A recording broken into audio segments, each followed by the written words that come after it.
Opening credits. Ancient Greece, a concise overview of the Greek history and mythology, including classical Greece, Hellenistic Greece, Roman Greece, and the Byzantine Empire. Ancient History, Book 2. Written by Eric Brown. Narrated by John B. Leen. Introduction. Congratulations on downloading Ancient Greece, and thank you for doing so.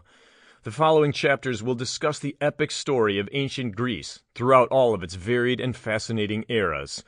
We will begin our glorious journey of discovery in the very distant past, so far back in time that much of it has been lost to the sands of time, and the stories that do live on do so mostly through myth and legend. This is the Bronze Age, which at its end saw a massive global collapse that would claim a victory of most of the world's civilizations and plunge the entire world into a great dark age. It is from the ashes of the Greek Dark Ages that comes the rise of ancient Greece. Beginning with the Greece of antiquity, we will chronicle the vast and epic history of Greece through its classical era, on to its strong and proud Hellenistic period, through to its decline and ultimate conquest by the Roman Empire. Finally, we will take a look into the events that transpired after the decline of ancient Greece, most notably the rise and turbulent transition into the Byzantine Empire, along with the changing role that the old and noble civilization of Greece was to have throughout the following centuries in its tumultuous path into the modern world. There are plenty of books on this subject on the market. Thanks again for choosing this one.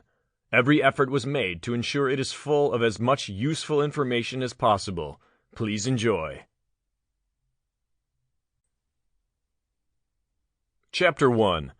Mycenaean Greece and the Late Bronze Age Collapse. In the following chapters, we are going to learn about the entire epic and grand history of ancient Greece, an ancient, long-lasting civilization that saw the birth of some of the most fundamental elements of our society today, including some of the major core concepts of philosophy, many of the earliest and most enduring military tactics and practices, as well as innovations in political thought that gave rise to democracy itself. But before we dive too deeply into the great coalition of ancient city-states known as ancient Greece, it would be wise for us to take a brief look at the surrounding historical narrative that set the scene for the rise of ancient Greece, and learn some of the context and the prehistory of the region in order for us to get the deepest and firmest understanding of the topic of ancient Greece that we possibly can. Before we can completely understand the setting and historical context for the eventual cultural innovations of ancient Greece, we will need to have a basic understanding of where the Greek identity came from and how it was shaped by the preceding civilization as well as the Dark Age that followed its collapse. As a point of reference, the term we use to describe the period in history that is largely defined by the rise and decline of ancient Greece is the period of classical antiquity. This is in contrast to the previous period in time, which we broadly refer to as the Bronze Age. The Bronze Age, of course, was not just a simple blip in the great historical timeline, but rather it was a grand and epic period of human and cultural growth and development.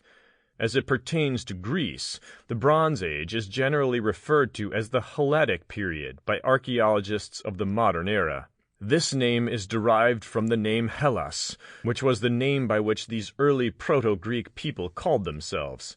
These modern archaeologists then subdivide the Helladic period into three distinct subperiods. These subperiods are known as the Early Helladic period, the Middle Helladic period, and finally the Late Helladic period.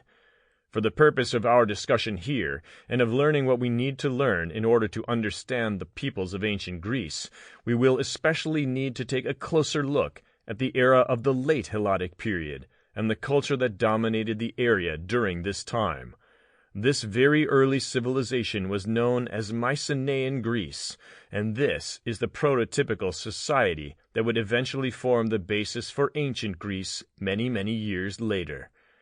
When we look at the late Helladic period of Mycenaean Greek history, we can further divide this period into three even smaller sub-periods. These three sub-periods. Sample complete. Ready to continue?